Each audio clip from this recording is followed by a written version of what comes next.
violência das capitais continua avançando, né? Essa parte toda de informalidade, crime organizado, isso tende a prejudicar muito o país como um todo, né? Mas, enfim, vamos falar de negócio aí, que é o objetivo dessa reunião. Eu vou tirar aqui meu som para não atrapalhar, tá? Então vamos lá, a gente vai falar sobre as garantias, um tema que está bastante em voga agora, inclusive com as recentes notícias, né? Então o Egito foi muito feliz em escolher esse tema aí. E bola para frente aí, meu amigo. Obrigado aí mais uma vez. Beleza, Edson, obrigado, amigo. Eu coloquei para compartilhar, tá aparecendo na tela de vocês o compartilhamento? Tá sim. Ah, tá. Então, pessoal, o slide está até desatualizado aqui, né? Agora, eu sou presidente da Comissão de Gestão de Propriedades Urbanas, Mercado e Negócios Imobiliários da OAB, da seccional.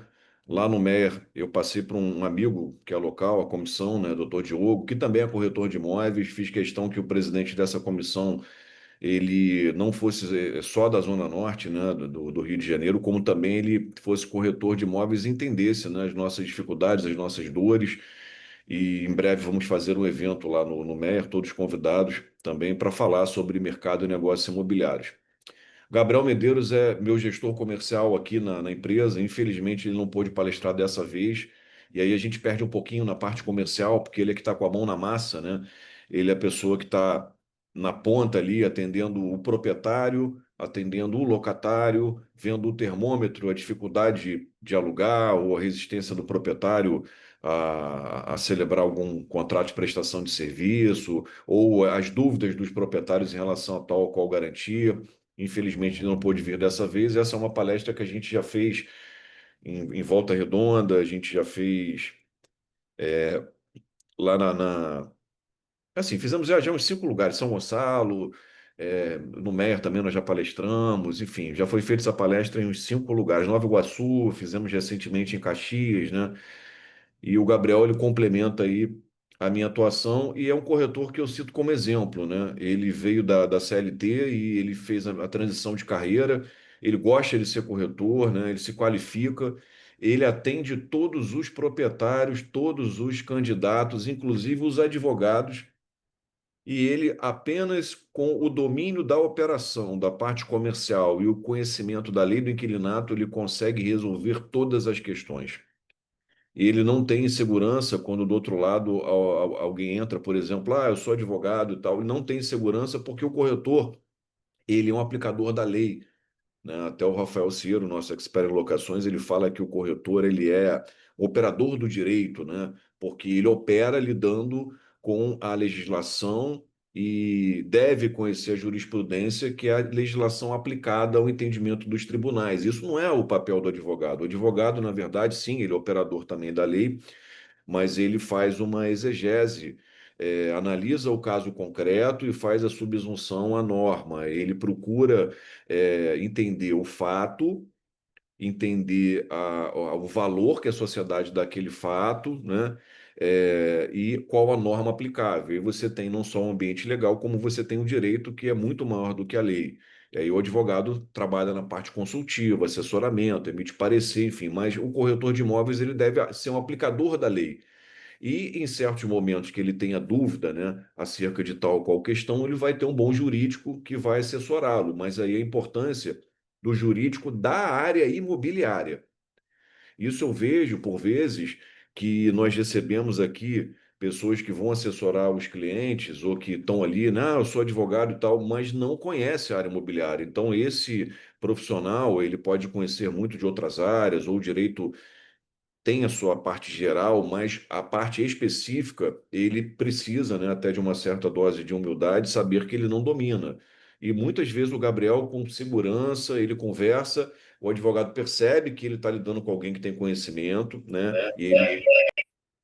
e ele baixa um pouco a bola dele, ele vê que não é a área dele, ele vê que o profissional está ali para assessorar, que o profissional tem o domínio da operação, ele respeita o trabalho do profissional. Porque alguns colegas nossos falam assim, poxa, Gilton, eu tenho que fazer direito. Eu pergunto, por quê?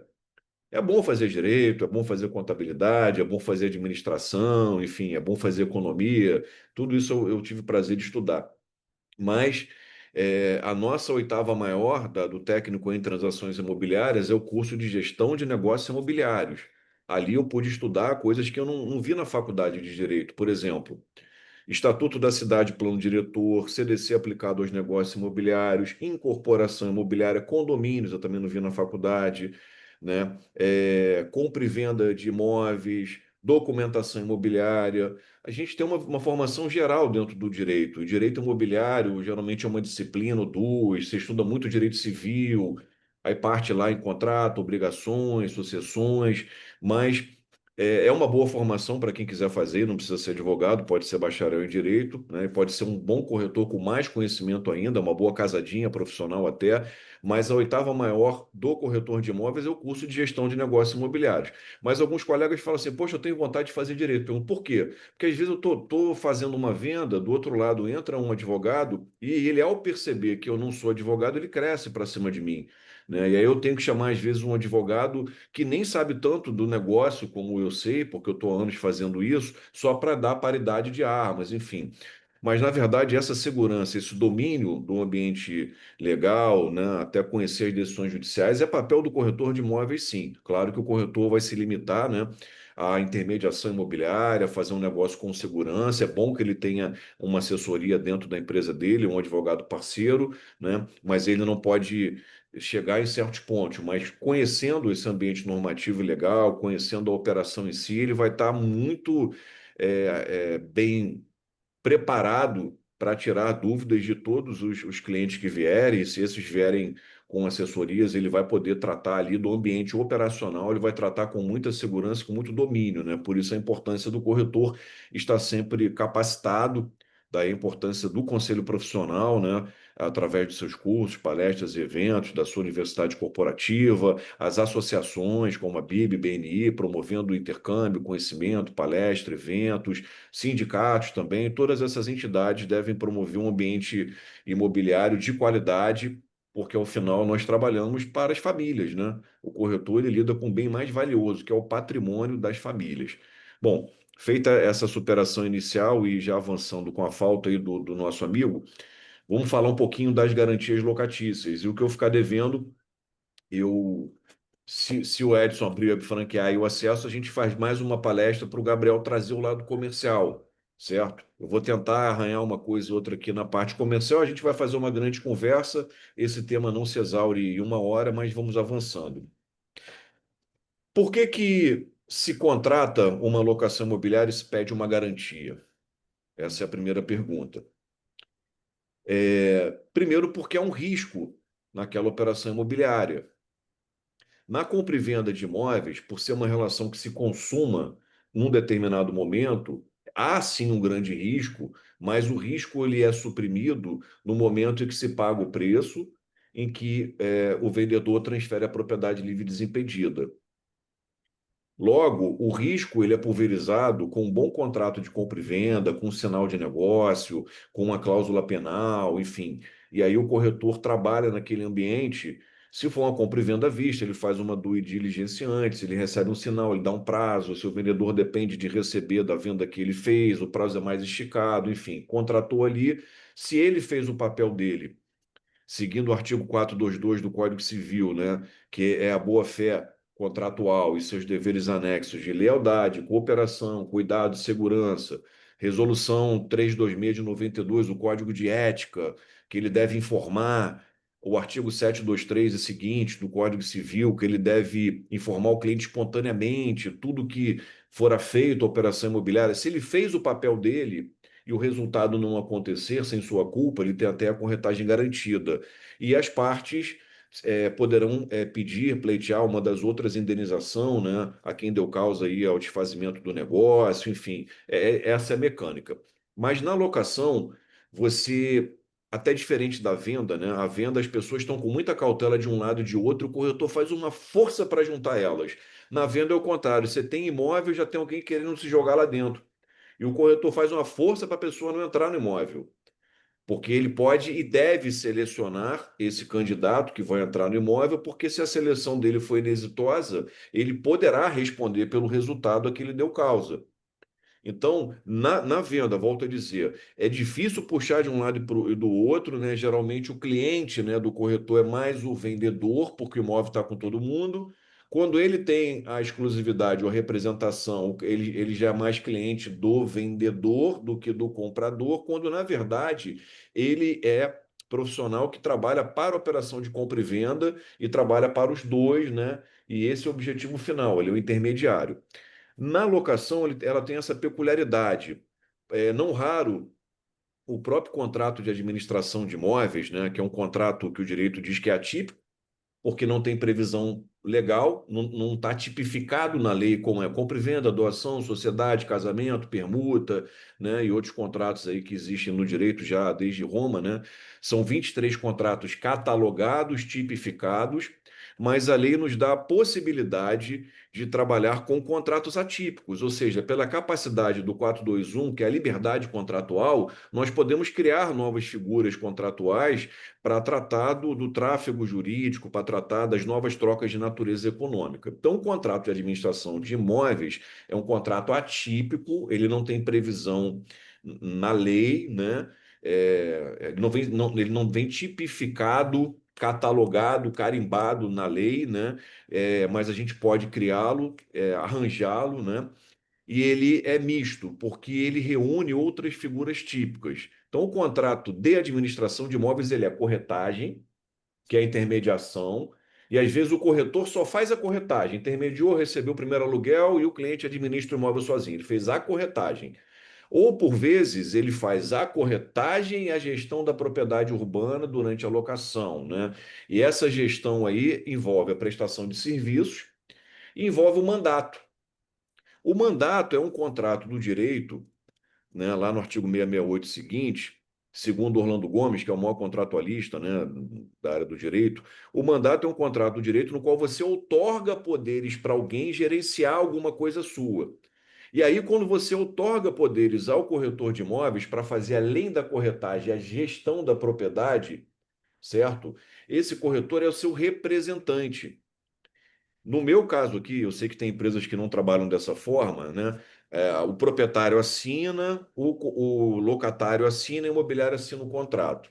No meu caso aqui, o locatário assina e o proprietário, neste ato, representado pela sua imobiliária, nós assinamos o contrato, certo? Porque eu já obtive dele anteriormente um contrato de prestação de serviços no qual eu sou mandatário dele. Logo, eu sou gestor desse patrimônio. E aí a relação é um pouquinho diferente, porque eu estou representando esse locador. Ele está apresentado, representado, ele está presente nesse ato pela sua empresa imobiliária. Então a natureza fica um pouco diferente, né? O meu cliente ali, na verdade, ele é mais o proprietário do imóvel e o locatário ele é mais cíclico, mais fugaz. Historicamente, assim, o mercado vê, porque ele entra e sai e o cliente fica contigo, né? E passa de geração a geração. Geralmente, aquele proprietário passa, era do avô que deixou pro pai, que deixou para os filhos, né? Fazendo uma linha histórica aí, e aquele imóvel fica na mesma empresa. É uma natureza estável. Por isso, as empresas de locação, né? Elas têm uma linearidade, uma estabilidade, elas conservam seus clientes há tanto tempo. E as empresas de corretagem, de venda, elas têm dificuldade porque ela vendeu agora e aquele cliente talvez nunca mais compre com eles. Um cliente de compra, ele faz 1,7 negócios na sua vida. E a locação ao contrário, você aluga aquele imóvel diversas e diversas e diversas vezes. Então, nessa relação, o seu cliente, entre aspas, é mais o proprietário, porque você é o gestor dele, você é o mandatário dele. Daí a sua responsabilidade na seleção, porque você não pode colocar qualquer um para dentro. A pessoa já quer alugar. Se anuncia um imóvel de locação, a quantidade de lead que vem para a empresa é absurda. Você bota um imóvel, aqui no meu mercado, por exemplo, um quarto, dois quartos, três quartos, novo, Zona Sul de Niterói. Chove gente para alugar. Falta essa mercadoria, né? É um atrás do outro. Muita gente querendo alugar. Então, a nossa dificuldade mesmo é ter o imóvel. Tendo o imóvel, vem o cliente. E aí, o corretor inexperiente, ele recebe um imóvel, vem rápido a pessoa para alugar, e aí ele não é criterioso. Você responde pela seleção desse pretendente. Daí a importância de você ter uma boa garantia locatícia para que, se esse locatário ficar inadimplente, você possa se socorrer dessa garantia, que é um meio assecuratório da inadimplência e dos danos ao imóvel que esse imóvel venha a receber. E aí, esse é o seu papel, enquanto profissional imobiliário, selecionar uma boa garantia locatícia.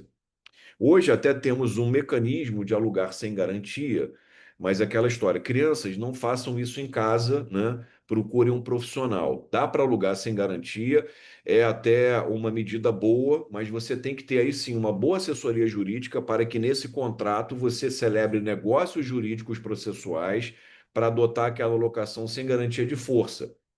É a mesma coisa do Edson ali, né? Ele foi lutar jiu-jitsu, ele é um trans faixa preta, segundo ele me falou. É um faixa branca que se identifica como faixa preta. Não faça isso. Ele ficou machucado ali, né? Tá todo arrebentado. Não faça isso. Deixe para os profissionais. Não que um dia ele possa vir a ser profissional, mas não faça isso. Então, locar sem garantia é arriscado. O que que nós temos visto no mercado? É, eu entrei em locação, comecei a trabalhar. Meu pai tinha uma pequena imobiliária no centro aqui de Niterói, né? Comecei a trabalhar com ele nos anos 90, 97 como funcionário e tal, e 2000 eu saí, fui ser corretor de venda, que ele detestava, e hoje eu entendo os motivos, né? Não conhecia o mercado e meu pai gostava da estabilidade que a locação dá, ele sempre comprava um imóvel para ele, quase todo ano, né? Gostava de patrimônio, e a venda te dá, às vezes, o canto da sereia, né? E a pirita, que é o ouro dos tolos, né? Vou vender, vou ganhar, vou vender, vou ver aquela coisa toda. Poucos conseguem ali, né, se rentabilizar bem nesse mercado e ter boas médias. Mas, né, eu comecei nos anos 90, e de lá para cá, até 2009, digo, com o marco histórico, quase nada mudou. O proprietário deixava contigo o imóvel, você anunciava, botava teu endereço, o cliente ia na sua empresa, deixava a identidade, pegava a chave, visitava o imóvel, voltava para alugar. Se ele não tivesse um fiador, ele estava morto, porque alugar imóvel sem fiador era quase impensável. Ele demorava 3 semanas, 2 semanas para juntar a documentação toda. Era aquela correria para poder alugar o imóvel. Você batia um contrato de locação. Antigamente ainda cobrava do locatário um aluguel, né? Depois isso mudou. Batia o contrato à máquina e fazia uma ficha em alguma empresa aí de cadastro, né, que existia na época. Até 2009, 2010, poucas mudanças aconteceram. A primeira mudança foi substituir a máquina de escrever pelo computador. A segunda mudança foi a entrada tímida do seguro fiança, muito tímida. E a terceira mudança foi a entrada das plataformas imobiliárias como o Zap, né? Em 2009 eu fiz meu primeiro contrato com o Zap, até então no jornal. Mas o ambiente operacional continuava o mesmo. Mudando a máquina de escrever pelo computador e jogando o imóvel do jornal para a plataforma, dentro da casa era a mesma coisa. A pessoa via o imóvel, voltava, queria alugar, tinha que preencher uma ficha, demorava para caramba para ter retorno, né? E você alugava basicamente só com fiador. Foi aquela empresa, né, como diz um amigo meu que acabou se rendendo a ela, que está entre o sexto andar e o quarto andar, né, foi aquela empresa que revolucionou essa operação e mostrou como éramos ruins na intermediação, como éramos burocratas e morosos. E ela transformou o ambiente de operação, facilitando a locação. E aí nós, donos de administradora de imóveis, tivemos que mudar a nossa operação toda. Mas nós mostramos para eles como é necessário o funcionário para atender o cliente, um corretor para renegociar o aluguel e todo esse trabalho. Então, eles ajudaram a gente e nós mostramos que o atendimento pessoal, né, que a humanização das relações, ela não vai ser substituída pela máquina, igual Charles Chaplin no livro Tempos Modernos, né, no filme Tempos Modernos. Você tem uma imagem emblemática do Chaplin, ele cinema mudo, ele era um gênio, né? Sem abrir a boca, ele se expressava. Ele entrava numa fábrica e desempregado, tinha que trabalhar, tinha que se sujeitar à sociedade capitalista de produção em massa. Ele entrava naquela linha de produção e ia fazendo aqueles movimentos robotizados, né, do tcheco robota, escravo, né, robotizados, automatizados, e aí no final ele saía dali, né, naquele ritmo, e o supervisor perseguindo ele para ele poder trabalhar, ele fugindo do supervisor.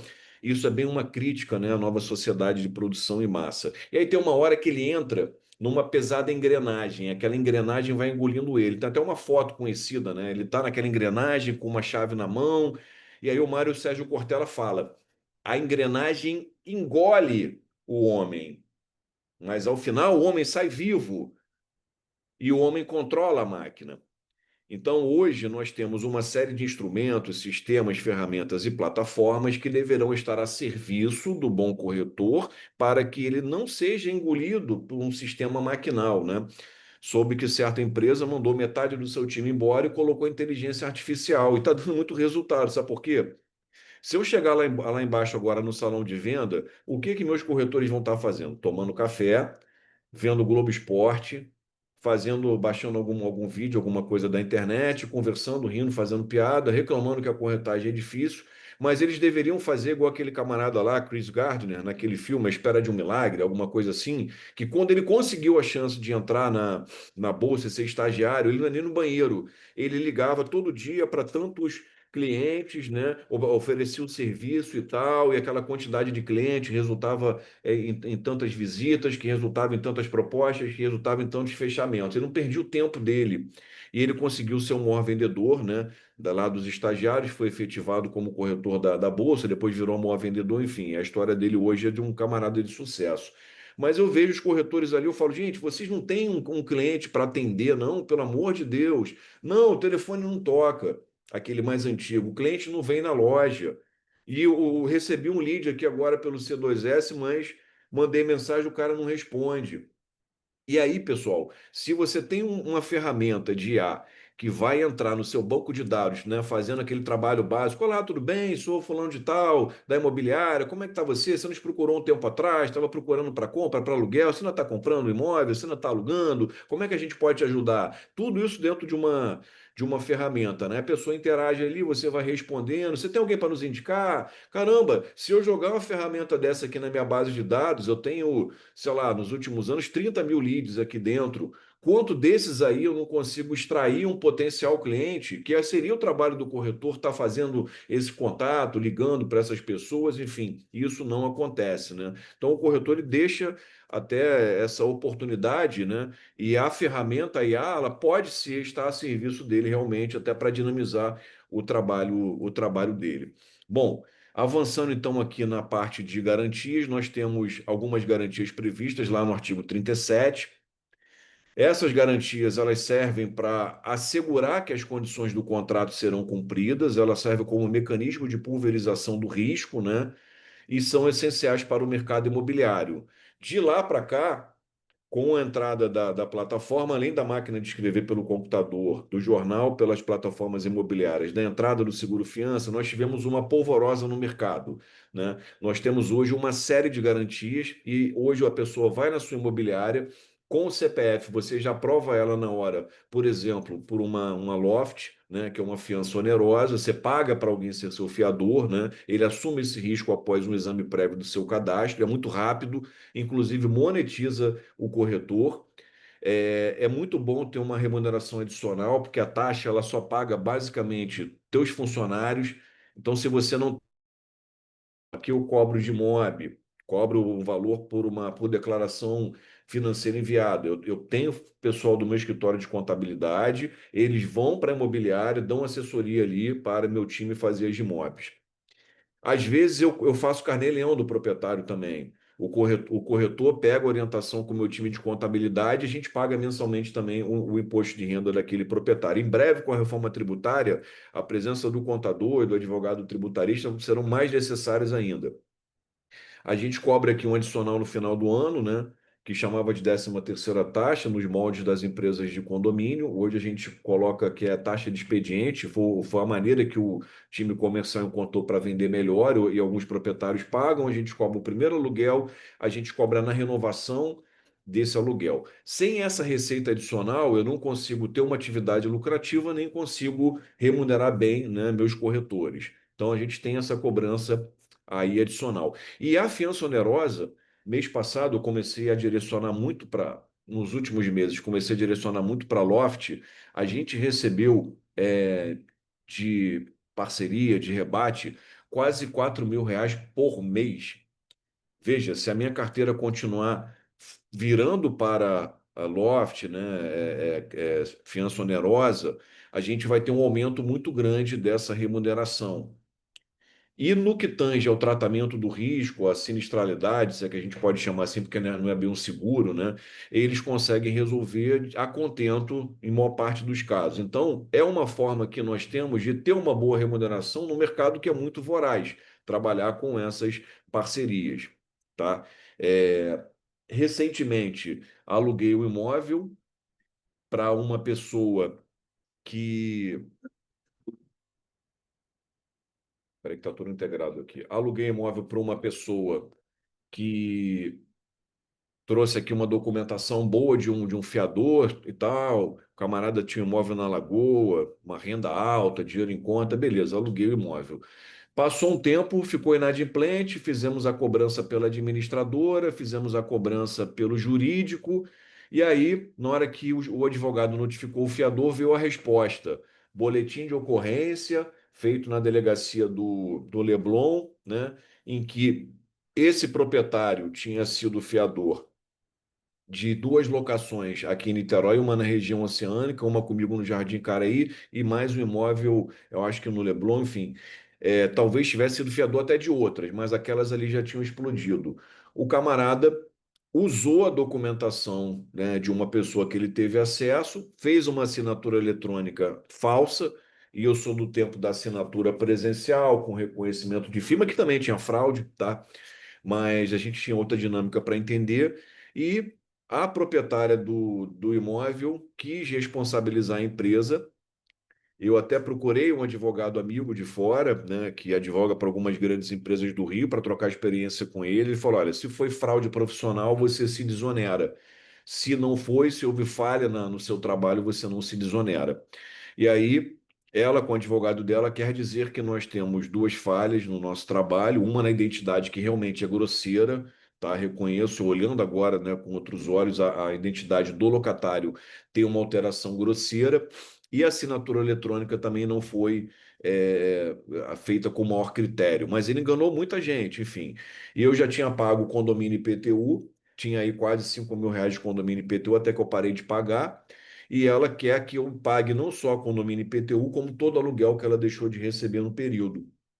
E um proprietário insatisfeito, embora já não seja a primeira locação dela, seja a quinta locação, enfim, mas ela nos responsabiliza o insucesso da locação, dependia desse dinheiro para pagar a faculdade da filha, tem agora um passivo, e o acordo que ela está querendo propor, né, para não brigar, é que eu pague metade de todo o prejuízo dela, e a gente talvez até caminhe para esse lado para evitar esse tipo de desgaste. E aí, conversando com outro colega, né, hoje é a maior empresa aqui da cidade, houve uma fusão, né, eles estão com 2.300 imóveis, isso em Niterói, né, que tem 500 mil habitantes, isso é muita coisa. 2.500 imóveis é igual ter 2.300 imóveis, é igual ter 2.300 imóveis na Grande Tijuca, né, que tem também a mesmo tamanho da gente aqui, ou ter 2.300 imóveis na Barra, imagino que também seja uma comparação assim parecida. E ele falou: Gito, eu simplesmente tomei a decisão, eu não alugo mais com fiador. E não alugava também com calção. Só aluga hoje com seguro fiança e com a fiança onerosa. E aí é uma decisão cômoda em que você deixa alguém com risco de selecionar, alguém que tem mais informação, mais base de dados que você e alguém que é profissional da área de garantia. Essa pessoa faz a seleção ali e você se fia, né, nesse trabalho deles aí. Porém, imaginemos que amanhã uma empresa dessa de fiança onerosa comece a ter muita fraude, a sofrer muito golpe, que ela saia do mercado, como outra aí saiu, né? Como é que fica o seu papel como corretor de imóveis? É uma boa pergunta que não tem resposta ainda para poder resolver.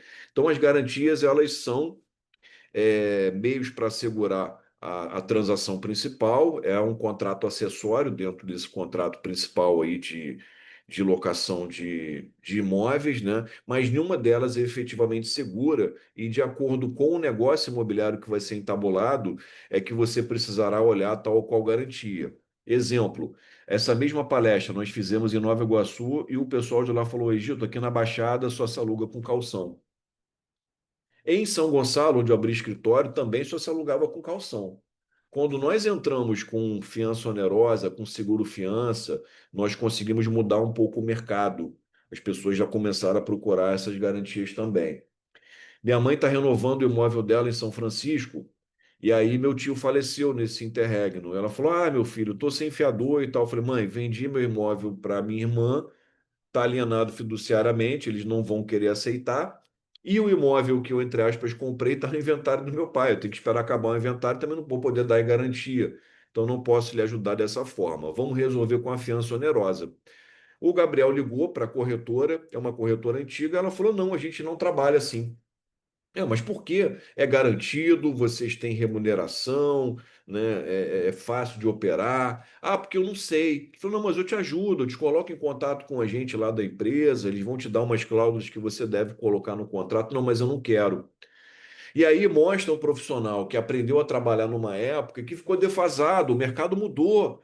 E será que é bom para ele alugar, né, só com fiador ou com calção? E quantos negócios ele poderá perder porque ele simplesmente não quer conhecer uma nova possibilidade de mercado? Então, tudo isso a gente deve estar sempre avaliando, né, para não perder negócio.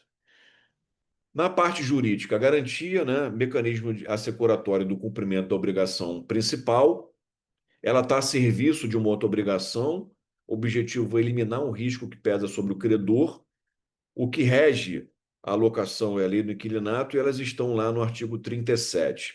O papel do corretor é conhecer as garantias e operar num ambiente que tenha segurança mínima para essas relações acontecerem.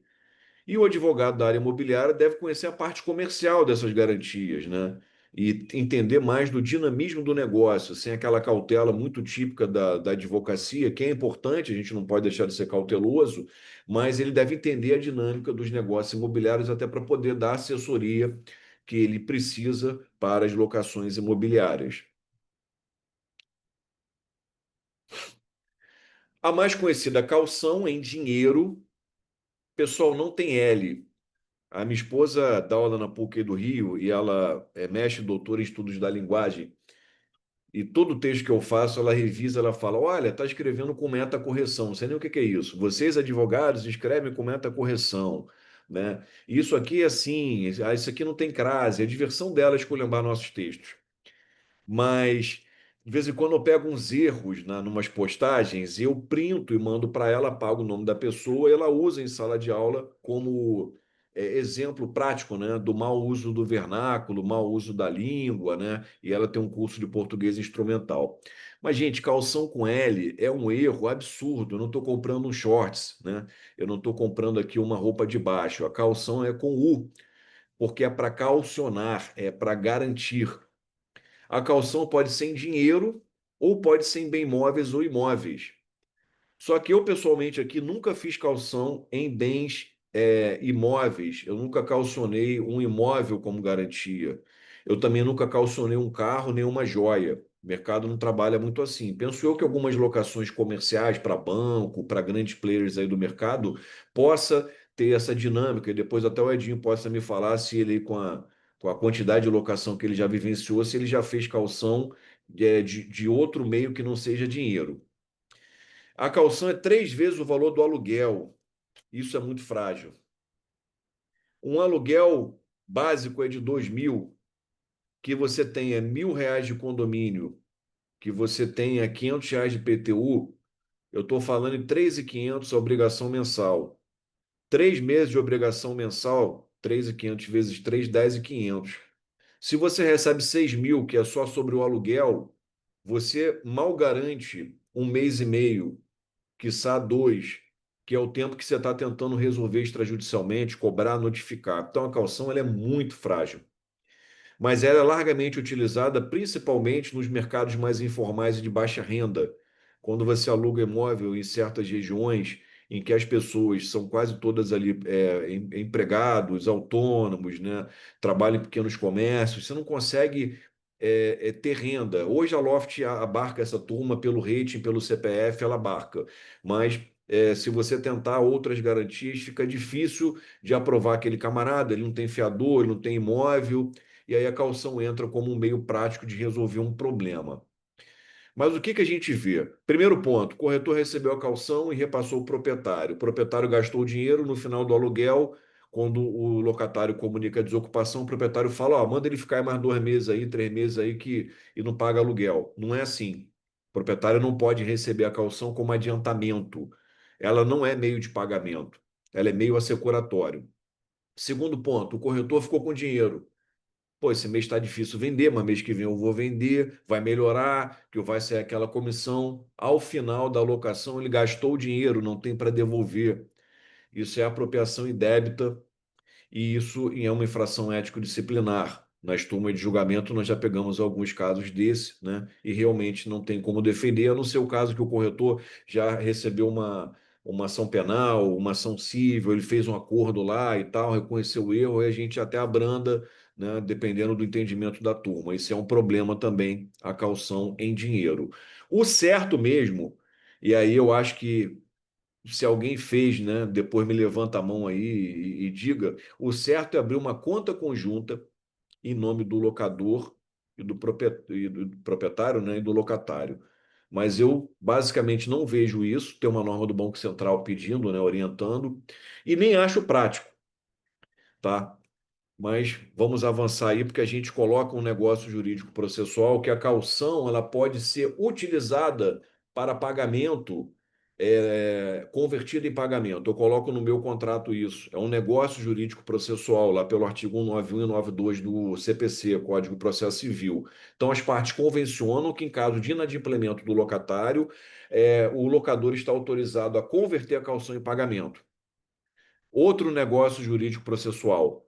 Se não houver garantia locatícia bastante, se a caução for utilizada e se esvair, a relação ali será tida como uma relação sem garantia e, portanto, passível de obtenção da liminar de despejo que está no artigo 59, parágrafo 2º da Lei do Inquilinato, que é no caso de locação sem garantia. Ou seja, eu transformo uma garantia frágil numa locação sem garantia para obter uma liminar para desocupação imediata. E grande parte dos tribunais tem entendido, sim, que a caução, uma vez esgotada, a alocação não tem garantia e que eu posso pleitear uma liminar judicialmente para desocupação do imóvel, porque ela se equipara à locação sem garantia do artigo 59. Não são todos os magistrados que entendem dessa forma, e você tem que ter esses negócios jurídicos processuais bem delineados. E a par disso, existe uma Oi? outra caução que é a Egito. caução processual, rapidinho, a caução processual, e essa caução processual é uma que você deposita em juízo para ter a liminar e assegurar eventual dano àquela relação. E alguns juízes também aceitam que seja dada essa caução como o próprio imóvel objeto da locação, porque o proprietário na inadimplência ele já não tem dinheiro para botar numa ação judicial. Então é um mecanismo que dá para você trabalhar. Desculpa, pode falar. Não, eu que peço desculpa, cara. Só para tentar contribuir um pouquinho, que vale consignar, eu já vi isso de imobiliárias, tá? Que quando você falou que reverter a caução em forma de pagamento, pode se confundir aí que, deixa os 3 últimos meses, você não paga os 3 últimos meses, né? Que é uma loucura, né? Faz caução, ainda deixa o inquilino os 3 últimos meses sem pagar o aluguel com forma de compensação. É muito comum isso da pessoa física, mas já vi imobiliária fazendo isso. E aí a garantia se esvai de vez, né? Se você fizer um negócio desse, aí que, pô, já a garantia já é frágil. Se você perder a garantia antes de você ver se o imóvel está em condições, se os encargos estão pagos, isso aí. Desculpa aí, só para contribuir um pouquinho. Obrigado pela contribuição. E é basicamente isso mesmo, pessoal. A caução ela deve estar apartada e ela não pode ser utilizada. Lembra que o certo seria ter uma conta em nome de locatário e locador, conta conjunta, que só possa ser movimentada por ambos aí simultaneamente. Mas a gente não usa esse mecanismo que o Banco Central prevê. Então, o dinheiro fica na empresa imobiliária. Esse recurso poderá ser convertido em pagamento numa inadimplência do locatário, se assim for convencionado, porque o certo é, ao final da locação, aquele dinheiro entra, você vê as dívidas e ele entra compensando. Essa é a dinâmica, ok? Mas, enfim, tem esses problemas todos que a gente falou, que o Edson falou. Caução de bens móveis. Você pode fazer no registro de títulos e documentos. Também nunca vi acontecer, mas é possível. Calção em dinheiro não pode exceder 3 meses o aluguel. Eu cobrava aqui um valor maior, cobrava 3 meses aluguel em cargos, já cheguei a cobrar 5 vezes. E quando instado por outros advogados, eu usava a defesa do autor da lei, autor não, autor do anteprojeto da lei do inquilinato. Essa lei foi feita na época na ABAME, né? A Associação Brasileira dos Advogados do Mercado Imobiliário, pelo Silvio Capanema, Pedro Cantizano e Geraldo Beire Simões, que é até o tio do Sérgio Herrera, que é professor, hoje está na Comissão da Barra, amigo nosso aí, tá? E o que ele falava? Na lei, pode calcionar bem imóvel, pode calcionar bem imóvel. Quem pode o mais, pode o menos, gente. A calção é para garantir a locação. Então, eu posso muito mais do que 3 vezes o aluguel, já que ele foi autor do anteprojeto, isso foi modificado lá dentro das casas, né, legislativas. Mas essa é uma tese que não recomendo que se adote, ainda que você queira calção para assegurar o negócio, porque a ideia do legislador é: se vocês começarem a exigir calção muito alta, vocês vão inviabilizar o mercado de habitação, que é o que a lei é objetiva proteger. E hoje nós temos títulos de capitalização que cumprem esse papel. Tu pode jogar lá um título num valor maior. Você tem a fiança onerosa, né? Você tem alternativas de locação seguro-fiança que facilitam. Então, você não precisa cobrar um valor alto de calção para ter uma segurança. Você aluga por calção, né? Calção, se quiser. Tá igual aquele Michel de Nova Iguaçu, chinês, né? Que ele fala assim: não tem garantia, comprou porque quis. Então, calção, para você colocar calção, você tem que saber bem o que você está fazendo. Funciona em muitos casos, né? Por exemplo, se chega um camarada aqui que é funcionário da Petrobras, Eletrobras, de alguma grande empresa, servidor público, ele tem um ambiente de estabilidade que eu posso alugar para ele por calção sem grandes problemas. Ele tem uma renda estável, a chance dele ter inadimplência é muito pequena.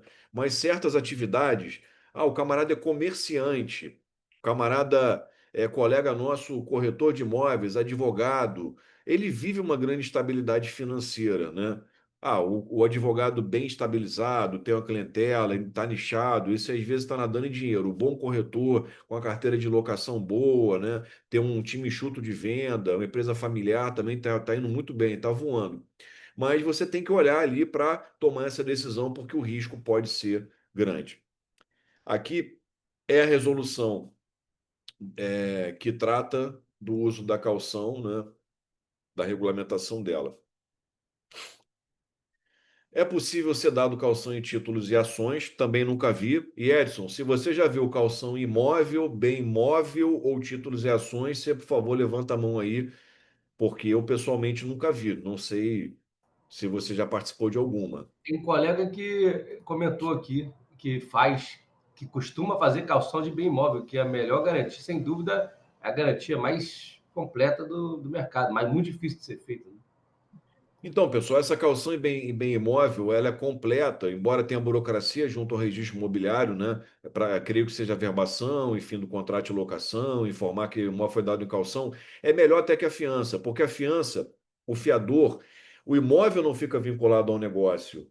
Ele mostra no momento da locação que ele tem patrimônio, renda, bens imóveis, né, disponíveis. Mas o estado patrimonial dele pode ser mutável, né, ao longo da relação de locação. Por isso, nas renovações, a gente pede atualização da matrícula do imóvel, comprovação de renda, a gente puxa a informação do imóvel também, condomínio, IPTU, taxa de incêndio, para mandar ao proprietário, até para justificar o trabalho. Você atualiza o aluguel, faz o aditamento. Às vezes o fiador morreu. O Gabriel Feijó me falou de um site, eu não lembro o nome, que você consegue entrar na matrícula do imóvel e fazer uma espécie de acompanhamento. Se esse fiador vendeu o imóvel, tu recebe um e-mail, uma mensagem. Ou seja, você como gestor, você é informado se aquele proprietário vendeu o imóvel. Eu posso até botar uma cláusula no contrato que se ele vendeu o imóvel, ele tem que informar onde ele comprou outro imóvel, para que a gente saiba que ele tem patrimônio ainda. Isso é bem avançado, eu não utilizo na empresa, mas está num ambiente ainda abstrato, né, de ideias.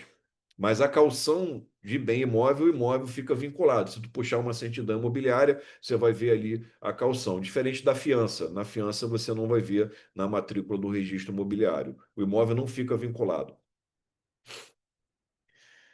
Na fiança, você chama alguém que tem confiança, vem de fides, né, fé, e que ela será a principal pagadora da relação locatícia. Na verdade, o fiador, ele geralmente renuncia ao benefício de ordem. O que que é o benefício de ordem? Primeiro, você cobra o locatário para depois me cobrar. Mas nos contratos de locação, o fiador já entra ali renunciando ao benefício de ordem, se colocando como devedor solidário e principal pagador da relação locatícia. Ou seja, quem eu já vi ser fiador, né? Muito amigo, família e alguns casos de patrão que tem relação quase paternalista com empregados, querem ajudar, né? Em todos os casos é muito arriscado, né? Ser fiador, porque na verdade você empresta seu nome e seu patrimônio, sabe o que que você ganha? No máximo, um aperto de mão e muito obrigado. Muitas pessoas perderam seus imóveis sendo fiadores, tá? Não sejam fiadores de ninguém, até porque hoje existem outras garantias locatícias. Fiança é para pessoa próxima, mãe, pai, filho, né? E olhe lá, porque é algo muito arriscado. Bom, uma terceira pessoa que é o fiador, ele se responsabiliza e o patrimônio dele, né, fica responsável pela quitação, né, dessas obrigações. É algo tradicional, mas vem caindo por conta do desinteresse, do desuso e de novas possibilidades, novas garantias. Inclusive aqui, o meu corretor não quer alugar com fiador. Sabe por quê? É mais uma pessoa para mandar documentação, geralmente a pessoa de idade, vai puxar a certidão do imóvel, demora mais de uma semana. Mesmo que eu tire aquela certidão do registradores ali, não vale como certidão, a gente tem que pedir realmente a documentação. É uma pessoa que vai ter que assinar, não mora na cidade, mora em outra cidade, não sabe usar meio eletrônico. Há muita fraude na fiança, muita fraude. Teve um caso aqui que nós alugamos, até fraude do bem, né? Chamemos assim. A menina alugou e aí falou: Ah, vovô não sabe assinar aqui eletronicamente.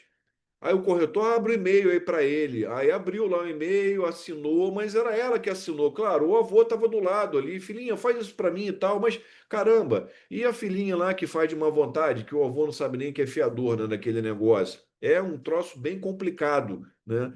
E eu não recomendo o uso da fiança ou o uso com grande cautela. E aí vem uma dica que eu aprendi aqui com o Luiz aqui da Self-Spin.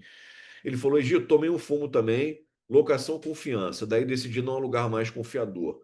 O que que eu faço agora? O fraudador ele consegue forjar até a foto do camarada, aquelas fotos que você faz segurando a identidade, não sei como, mas o pilantra consegue fazer. A única coisa que ele não consegue fazer, pede a ele um Pix de 1 centavo no nome das partes. Pix o cara só faz se ele tiver acesso à conta dele. Então o Edson vai fazer um Pix de 1 centavo. Eu vou ver o nome do Edson, beleza. O Edson realmente é ele que está ali porque eu aferi pelo acesso a uma conta bancária. E para alguém ter acesso à conta bancária de alguém é uma escalada do profissionalismo da fraude, entendeu? Então peça um Pix de 1 centavo do locatário e do fiador. E ele só entrega a chave para a pessoa também. Ele quer ver, porque muita gente pega a chave aqui, assina eletronicamente e aquelas pessoas ali você não sabe quem é. Ele só entrega a chave para a pessoa. É igual aquele porteiro Severino, cara crachá. Foi a cautela que ele encontrou para aferir se aquela pessoa que assinou realmente existe num ambiente virtual, né? Quer dizer, ambiente virtual, né? E o virtual, na verdade, no sentido lato da palavra, não é o digital, né? O ambiente virtual é um ambiente irreal, né? É um ambiente imaginário, né? E o virtual ele pode ser digital ou não. Então a gente tem que separar essas palavras, porque algo virtual é algo que não existe, que parece, mas não é ou pode ser. Então verifique se esse virtual é real. Talvez seja uma cautela da época lá de antigamente, mas que funcione na hora de alugar. A fiança vem lá pelo Código Civil, 818, 839. Alguém vai assumir o cumprimento da obrigação, caso o devedor realmente não assuma. A boa notícia é que algumas empresas passaram a fazer esse papel de fiança. Diferente de antigamente, né? Eu sou antigo, o pessoal anunciava no jornal assim: fiador, resolve o seu problema. Você depositava um dinheiro, o cara mandava alguém entregar um documento para você em algum lugar, tudo fraudado, tudo adulterado, né? E as imobiliárias engoliam aquilo ali e às vezes a pessoa até pagava, ela só queria resolver um problema dela. mas pagava um malandro, um pilantra. Hoje você consegue uma empresa que vai ver teu CPF, teu rating e vai te aprovar e ela vai ser a sua fiadora e você vai pagar ela uma importância mensal. Inclusive, o Edson aí tem uma operação de fiança onerosa para as próprias locações dele, é algo que eu pretendo implementar aqui. Me falta nesse momento estrutura e parte financeira para me acautelar, mas em breve eu vou operar porque você ganha na corretagem, você ganha na gestão do imóvel, você ganha na fiança onerosa. É possível abrir essa empresa, essa atividade empresarial, se muito bem desenhada, porque aumenta a sua competitividade. Você pode até alugar um imóvel que não vai te dar lucro, talvez, na gestão, mas você pode ganhar na fiança onerosa. E pelo até que ele me falou, a 2/3 da lucratividade da operação deles vem da venda de fiança onerosa e 1/3 vem da corretagem da locação de imóveis, né? Aí conversem com ele, né, que ele vai falar a respeito dessa questão, mas volto a dizer, né, igual o olho roxo que ele tá, isso não é para amadores, né? Não entra sem acompanhamento de um profissional, né? Se você não tiver manha. É quase um meme aí da internet. Seguro fiança me parece ser hoje a melhor garantia para todos os casos, tá? Você paga ali um valor até 15%, o Gabriel poderia conversar aí com a gente, né, a respeito disso, desse seguro fiança. Mas tem o essencial da Porto Seguro, que resolve muitas coisas, e o percentual acho que é 9%, né? Em cima do valor aí do aluguel dos encargos. Mas você paga para não se apurrinhar, não precisa pedir fiador para ninguém ser seu fiador, e ele tem uma ampla cobertura e já conjuga serviços. É algo interessante. Eu tirei SUSEP em 2009 para abrir uma corretora de seguros. Tudo dá trabalho e não necessariamente dá dinheiro. E aí eu resolvi ceder a minha carteira. Tem uma empresa aqui da cidade que me repassa metade minha carteira de seguro me dava, né? E eles trabalham. Então, para mim é mais interessante por hora, até que talvez eu queira montar uma operação de seguro, né? Para poder trabalhar, porque pode ser realmente rentável, né? Trabalhar com seguros, já que casa com condomínio, casa com corretagem de imóveis, são operações que andam lado a lado. Seguro fiança e fiança onerosa tem a facilidade da rapidez. A pessoa paga mensalmente, inclui pintura, danos ao imóvel, alguns serviços e realmente opera bem. Só os locatários que reclamam porque tem um custo aí em cima disso. E o Gabriel já tem um combinado, né, para poder vender. Às vezes ele chega para o proprietário e fala: senhor proprietário, a R$ 2.000 está um pouco difícil de alugar o seu imóvel.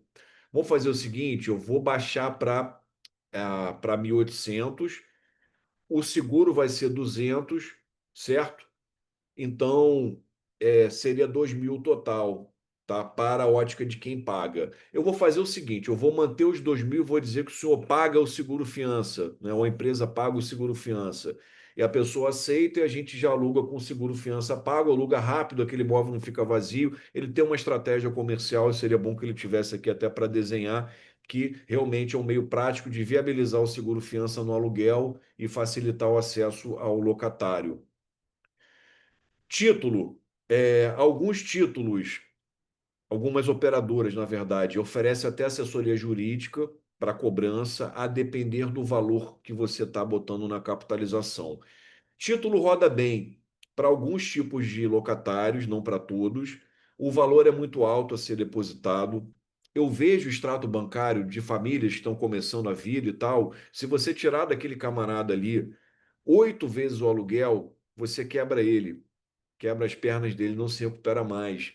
A pessoa tem, às vezes, na conta ali, vamos botar renda familiar média de 10 mil, de 15 mil, renda familiar média, né, do brasileiro aí, no classe média. Esse cara não tem na conta 80 mil. Não tem. O que que ele tem na conta geralmente? Recebeu o salário, gastou tudo, tem um saldinho. Tem gente até que já está no especial. Ou o camarada tem ali 20 mil, 30 mil. Se você tira esse dinheiro dele, que é um dinheirinho que ele tem ali para rodar, para sobreviver, o cara já entra seco, já entra ali com a faca no pescoço. Aí vai ter que fazer obra, pintar, pagar a mudança. Você já está condenando aquela locação ali à inadimplência. Então o título se inviabiliza nesses casos. Agora, para quem tem dinheiro, título não é tão ruim, porque ele pega uma aplicação boa, joga no título que é uma aplicação ruim, concorre lá a sorteio, prêmio, alguma coisa assim, mas o dinheiro volta para ele depois. Agora, quem não tem dinheiro, mas tem uma rendinha ali livre mensal, o cara paga a prestação do seguro fiança e da fiança onerosa, é melhor que desembolsar uma grana. Eu tô para alugar esse imóvel da minha mãe, pediram esse valor de 8 vezes. Falei, mãe, eu sou empresário, eu vou tirar 8 vezes aqui. Eu estou abrindo uma empresa em Teresópolis, vou gastar uma grana lá. Estou comprando uma carteira de condomínio lá em São Gonçalo. Estou pegando a carteira gigante aqui em Caraí, que vem cheia de dívida. Eu não posso ficar sem dinheiro. Dinheiro para mim é. Eu opero, tenho segurança, né? Eu vou tirar aí para um aluguel em São Francisco 8 vezes o aluguel, é uma faca, né? Mas aí eu devo alugar lá por calção de 3 vezes. Ou seja, a pessoa às vezes prefere estar com dinheiro e ter a renda mensal comprometida com um valor pequeno do que se descapitalizar. Aí tem título que dá um rebatezinho para o corretor, dá uma remuneração, né? Enfim, isso é importante que o corretor olhe a segurança, use essas garantias caso a caso, a agilidade que essas garantias poderão lhe trazer e também olhar o que é melhor para ele, se ele vai ter algum benefício econômico para operacionalizar aquela garantia. Então, nesse lugar, verdadeiramente, sem hipocrisia, ele vai ver tudo. Agora, se ele só vê o lado dele e usa a garantia ruim, ele pode responder depois. Ele ganhou um pouquinho aqui e tal, né? Mas não é esse o papel. O papel é que ele assegure a relação para a qual ele é pago e se essa relação assecuratória trouxer a ele alguma remuneração, pode ser interessante, por que não? O corretor tem remuneração pelo trabalho, né, que ele proporciona, e algumas fazem isso, né? É interessante que você procure e verifique alguém que, além de resolver essa parte de garantia, também lhe remunere. Porque você está trazendo o negócio, eu tenho um corretor de seguro parceiro. Beleza, parceria no lateral, o que ele está trazendo para você? Não, ele faz o seguro do meu carro e não cobra comissão. Troca de corretor. Pô, tu manda um monte de seguro para ele não anuncia para pegar o cliente, ele não gasta com marketing, cai na mão dele. É possível sim uma parceria comercial, por que não? Onde é a ilegalidade disso? Desenha bem. O que não pode, né, é você priorizar a relação comercial em detrimento da segurança jurídica, porque você responderá por isso, né, mais adiante. Bom, título de capitalização, algumas empresas operam, valor aí varia de 8 a 12 vezes.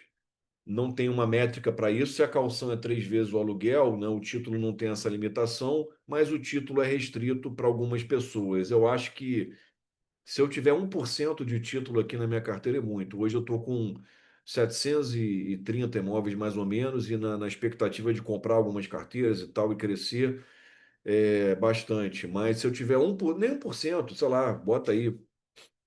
Eu tenho 5 locações com título, se tanto. Com calção, eu devo ter umas 120. Confiança hoje, umas 250. E o restante em fiança onerosa. Fiança onerosa começou a rodar bastante. Quase tudo que a gente aluga hoje mensalmente é fiança onerosa. E muitas seguro fiança também. Mas a fiança onerosa está ganhando de lavada. Bom, imagem emblemática aí, né? Do seu Barriga cobrando o seu Madruga. Locação sem garantia. Pode ser um excelente negócio. Você vai ter que desenhar no seu contrato um ponto principal, aquela caução judicial que o seu cliente vai ter que depositar para que você tenha liminar sem a oitiva da outra parte. Porque a lei garante a obtenção de liminar, inaudita altera pars, ou seja, sem a oitiva da outra parte, se você comprovar os requisitos na sua peça inicial, o juiz vai dar liminar. E um dos requisitos é depositar um dinheiro em juízo, justamente porque o legislador tem receio que haja algum dano irreparável ao locatário. Mas existem juízes que aceitam o negócio jurídico processual em contrato, dizendo que, para fins da obtenção da liminar da lei do inquilinato, artigo 59, parágrafo 2º, é possível, não, está sendo dado em garantia o próprio imóvel objeto dessa locação, para que o proprietário não tenha que desembolsar aquele dinheiro mais adiante, que a gente sabe que não raro é a própria empresa imobiliária que desembolsa o dinheiro, porque o proprietário não tem aquela grana. 85% das famílias, né, dos proprietários de imóveis, na verdade, eles não são investidores, eles têm ali um, dois imóveis que é para complementar renda, ele aluga o dele na Zona Norte e vai morar na Zona Sul, ou aluga o dele na Zona Sul e vai morar na Zona Norte para poder ter uma diferençazinha de dinheiro. Ou seja, um aluguel paga o outro ou complementa a renda dele. Não tem dinheiro, ele não é investidor de imóveis. O fato dele ser proprietário não torna a pessoa abastada com dinheiro. Tá? Não é dessa maneira que funciona. Então, por vezes, ele não tem esse dinheiro, ou ele está com raiva e culpa a empresa imobiliária pela inadimplência, e é você que tem que resolver. Então, alugar sem garantia pode ser bom se você viabilizar nessa locação sem garantia um mecanismo que você possa obter a liminar sem o depósito em dinheiro, ou você pode até depositar e garante o proprietário e recupera depois, não acho bom negócio. E você dá outra garantia a ele, como por exemplo o próprio imóvel. Alguns juízes têm aceito isso, consulte o seu bom jurídico especializado em direito imobiliário. Eu até acho mais vantagem nesse caso a caução com a cláusula de conversão em pagamento, e quando a caução for esvaída e a relação locatícia ficar sem garantia locatícia bastante, você ter então enquadramento, sai do artigo 37 da garantia caução e vai para o 59.2 da locação sem garantia, pedindo ali a liminar. Se você fizer um desenho jurídico aí sim, com um bom advogado, né, e os tribunais da sua comarca, da sua região estiverem aceitando isso, me parece ser o melhor desenho até do que alugar sem garantia. Está aqui, na verdade, falei 59 parágrafo segundo a aula inteira, a palestra inteira, mas é 59 parágrafo primeiro, desculpa. A lei prevê a liminar para desocupação do imóvel em 15 dias, sem audiência da parte contrária, nas ações que tiverem por fundamento exclusivo a falta de pagamento de aluguel e acessórios da locação, desde que o contrato esteja desprovido de qualquer das garantias previstas no artigo 37, primeiro requisito. Contrato sem garantia do artigo 37. E o segundo, seja prestada a caução equivalente a 3 meses. Se você trabalhar esses dois pontos com bons negócios jurídicos processuais, que é isso? O CPC dá à parte uma autonomia para ela criar um calendário processual, um procedimento processual extrajudicial ou judicial, que elas convencionam certos caminhos e formas de percorrer, né, o judiciário ou a etapa extrajudicial, e a lei faculta que as partes criem isso para melhor resolver e compor seus interesses. Isso é um negócio jurídico processual. Então, eu posso trabalhar, mas pode ser que o judiciário ainda conservador não aceite ou esteja mal elaborado, mal redigido. Mas a redação original prevê locação sem garantia do 37, e aí, se a caução foi celebrada, o juiz pode entender que tinha caução, embora ela tenha se esgotado, mas a maioria entende que não. Entende que se tinha caução, ela se esgotou, agora a locação está desguarnecida e sem garantia, certo? E o outro requisito é a caução processual, depositar em juízo, no processo. Então, se você vencer esses dois requisitos, você pode tornar a locação por caução menos desinteressante, quiçá até interessante.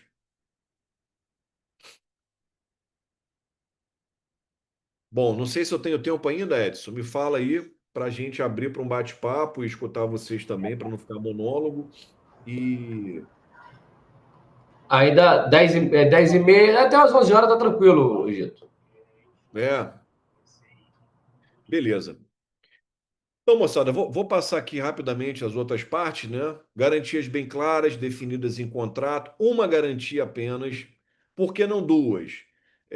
Receio do judiciário, receio do legislador e fundado receio para que as locações não fossem algo extremamente engessadas e dificultosas à parte mais frágil, que é o locatário.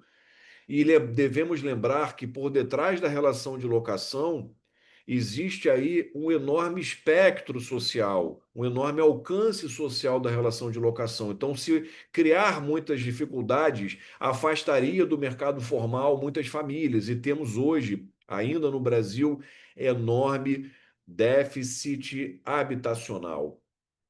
Portanto, tem razão de ser essa garantia ser apenas uma única garantia. E a lei traz ali até contravenção, penalização, não sei o nome que se dá, vou lembrar mais adiante, o uso de mais de uma garantia. Eu já vi uma empresa da região dos Lagos que celebrou dupla garantia e eu estava como advogado, eu tive que realmente atuar dessa forma, e eles na seleção não viram que a pessoa tinha um despejo em outro imóvel.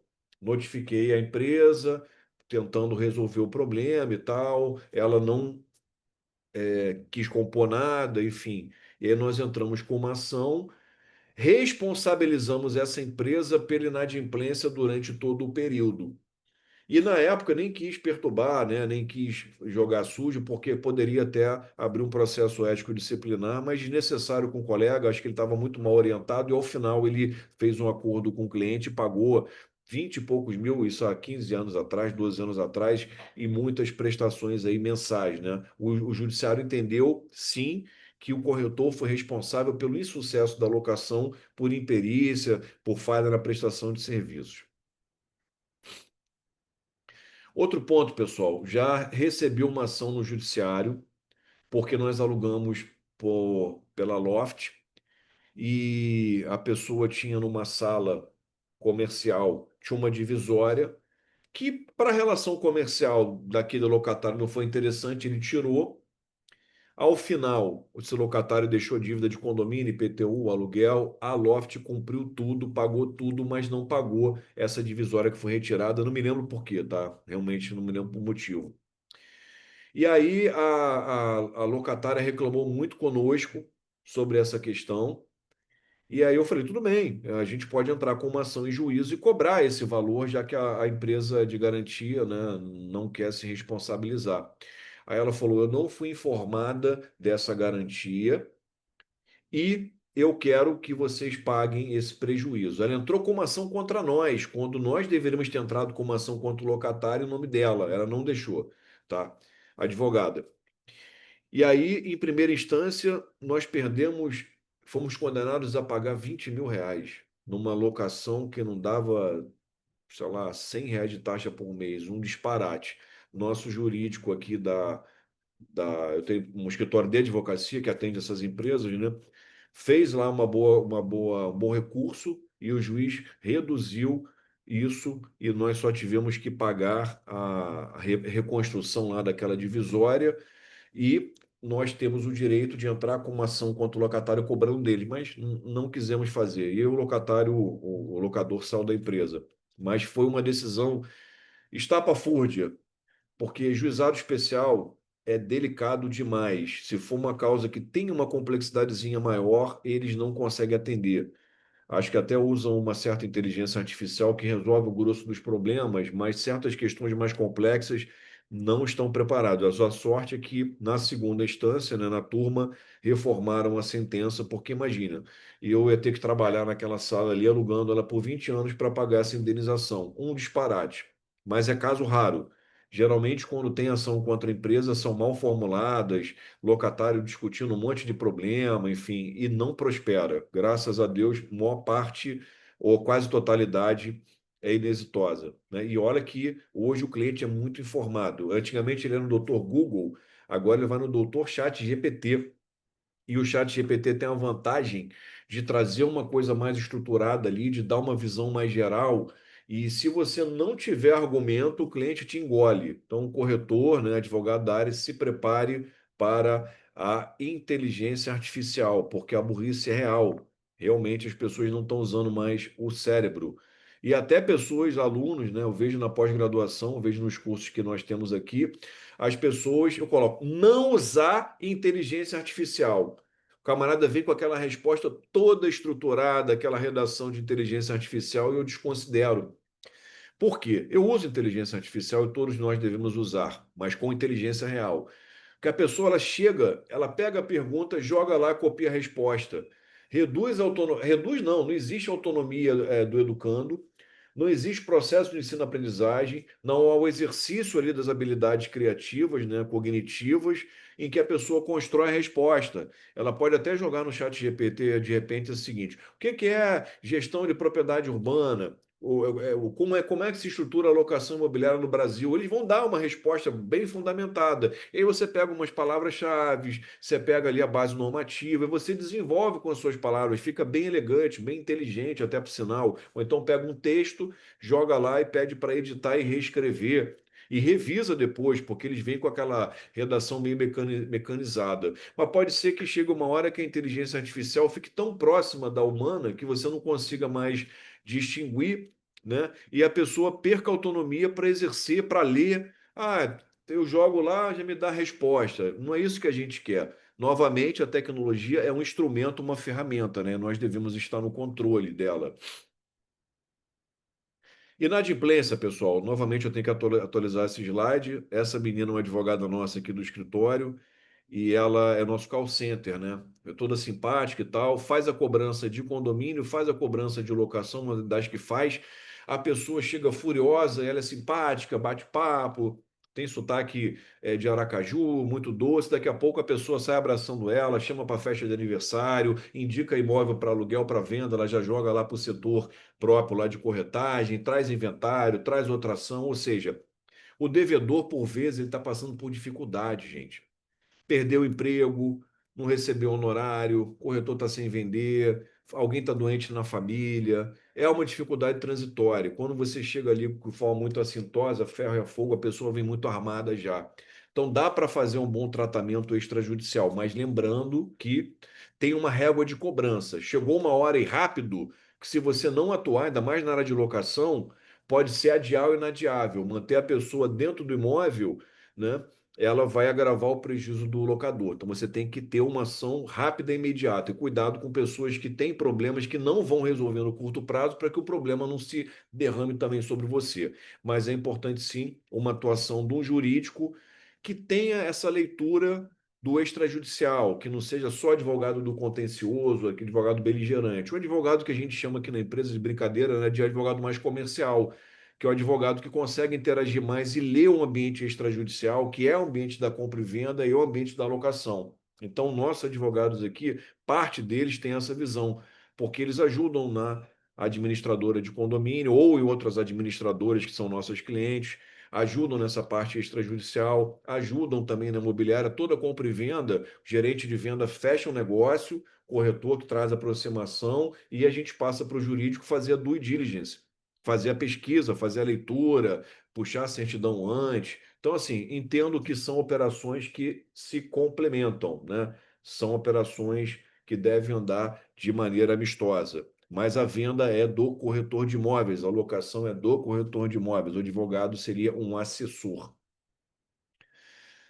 Aqui, amados, os negócios jurídicos processuais que falamos, como esses negócios devem ser realizados, possibilidade no artigo 191 e 192 do Código de Processo Civil, trazem, são acordos, né, firmados entre as partes, podem definir prazos, resolução de conflitos, escolha de foro, condições para execução das garantias locatícias.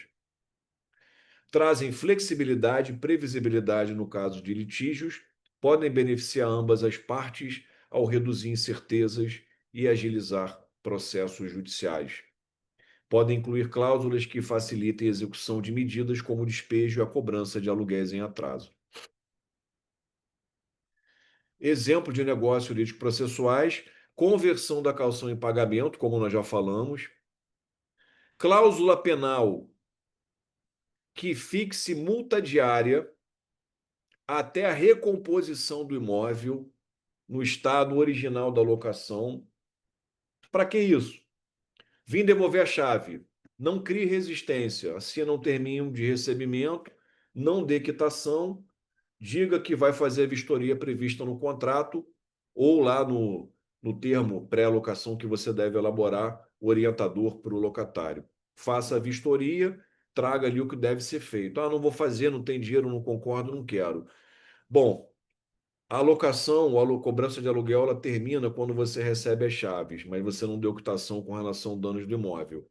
Mas se você tem essa cláusula penal aí, que pode ser equivalente ao aluguel diário, vai correr uma multa equivalente ao aluguel, que é altamente razoável, até que você recomponha o imóvel no estado em que ele foi entregue. Então, você, imobiliária, vai fazer as obras necessárias mediante autorização do seu locador, pintar, repor e tal. Acabou ali aquele prazo, você tem o valor de uma multa diária para cobrar do locatário.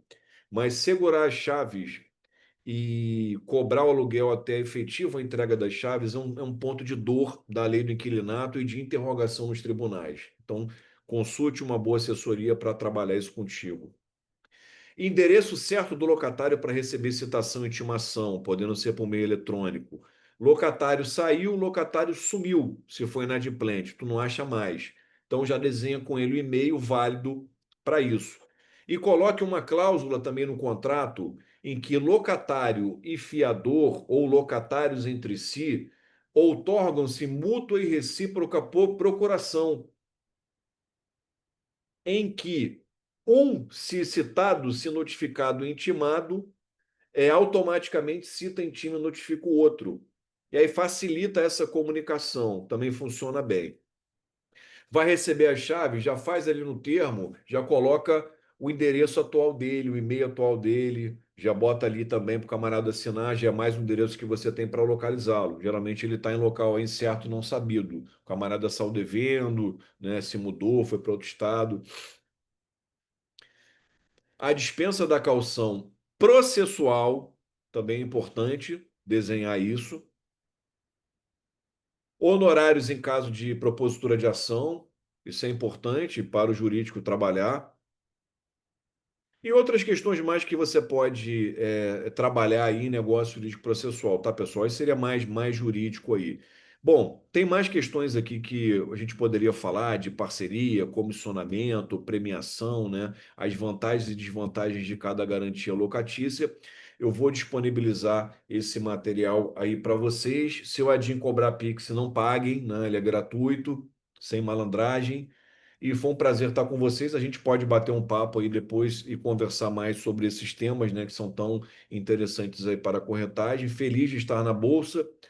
E, Edson, vamos ver se a gente estica a BIB, né? De repente eu vou entrando aí na Bolsa, vou levando a galera daqui e a gente vai operando até que de repente cria uma Bolsa nossa aqui na região e uma co-irmã. É um caminho também para facilitar essa criação, né?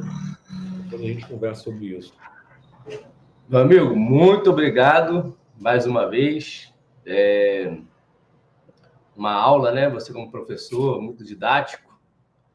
E eu vou usar aqui, gente, uma dica. Eu vou usar aqui essa aula aqui. Eu tenho certeza que o Francisco não vai me cobrar nem um centavo de Pix para eu usar a aula dele, colocar meu escritório de cobrança, colocar o meu gerente de locação para assistirem aí no auditório, cara, porque é isso que eu falo, né?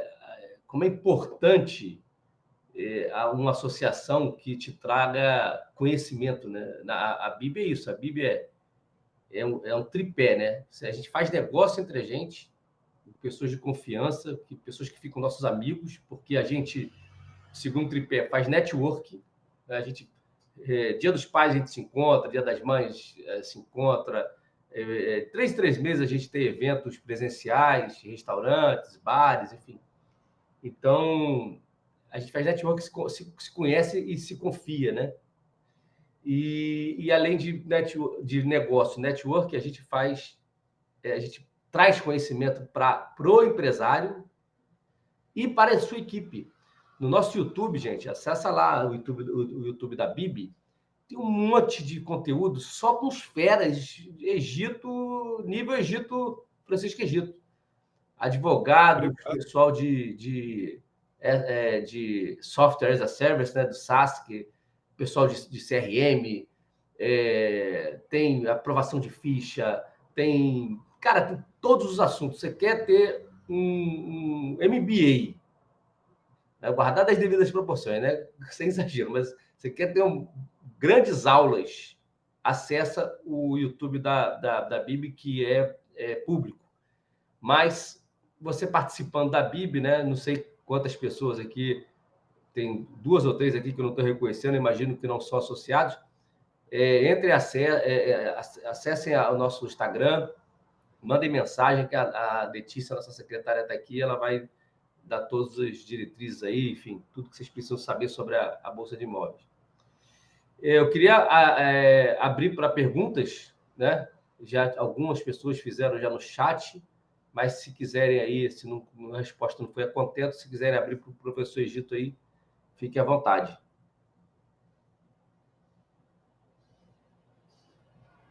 Alguém quer falar? Alguém quer entrar para falar? Fala, Laudimiro. Laudimiro é o pai da criança, fundador da Bíblia, 23 anos atrás. A gente não tá te ouvindo, o Cavalcante. Não estão me ouvindo. Alguém está ouvindo, não? Ou é só eu? Não estou ouvindo. Se você quiser, escreve, o Cavalcante, que depois eu mando para o Egito e ele responde para você.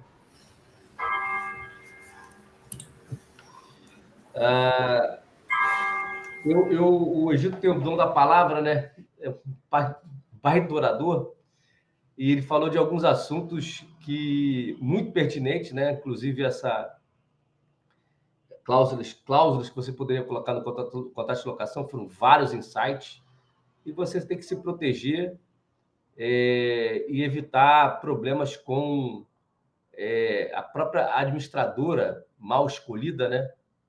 Mal preparada, como ele já falou lá, de alguns casos de imobiliários e corretores que não querem se atualizar, ou até as atualizadas que fazem um trabalho mal feito, né? Cazuza já escreveu, ele previu isso lá atrás, né? Com aquela música, né, Egito? Você que vai gostar dessa, hein? Ela se jogou da janela do... Entendeu? Então... Não foi Cazuza, não, foi Legião, ali foi Legião. foi Legião? Não foi Cazuza, não, Legião. Tá, mas... Enfim, previram aí com muita antecedência o que ia acontecer. Então é isso. Se alguém mais quiser abrir aí para dúvida, fique à vontade. Se não, a gente dá por encerrado. Agradecer mais uma vez o Egito aí pela aula, uma verdadeira aula, e nos colocarmos à disposição em caso alguém queira se associar, tá? Fechou, galera? Então... Valeu, Edson. Obrigado, amigos. Quando sempre conosco, uma honra estar aqui, tá? Estou à disposição. É só chamar, que eu puder colaborar. Vamos que vamos. Valeu, galera. Valeu. Um abração. Tchau, tchau. Bom dia. Bom dia. Tchau, tchau. Dia para todos aí.